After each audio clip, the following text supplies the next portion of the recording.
Ang maayong balita mahitungod kang Hesukristo sumala ni Lucas. Sa unom na kabulan ang gisabak ni Elizabeth, gipadala sa Dios ang anghel nga si Gabriel ngadto sa usa ka lungsod sa Galilea nga ginganlag Nazaret.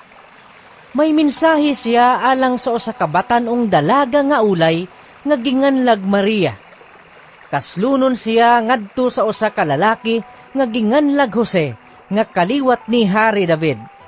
Miadto ang anghel kaniya og miingon, Paglipay, ang Ginoo nag-uban ug nagpanalangin kanimo pag-ayo.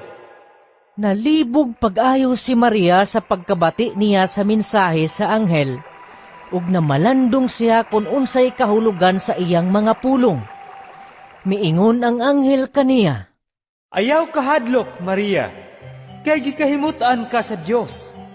Ikaw magsabak ug manganak ug usa ka batang lalaki ug nganlan mo siyag Jesus. Mahimo siyang inila ug tawgon siya nga anak sa Dios nga labing halangdon. Ang Ginoong Dios maghimo kaniyang hari sama sa iyang kagikan nga si David. Mahimo siyang hari sa mga kaliwat ni Jacob hangtod sa kahangturan, ug dili gayod matapos ang iyang gingharian. Si Maria miingon sa anghel, Unsaon ang pagkahimo niini, nga wala man ko'y bana? ang anghel mitubag, Mukunsad kanimo ang Espiritu Santo, ug magpabilin ang gahom sa Dios diha kanimo.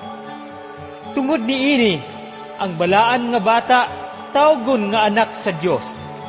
Hinumdumi ang imong paryente nga si Elizabeth. Giingon nga dili siya makaanak, apan karon unom na kabulan ang iyang pagsabak. Bisag tigulang na siya, kay alang sa Dios, walay dili mahimo. miingon si Maria, Sulugoon ako sa Ginoo. Mahitabuon ta kanako ang imong gisulti.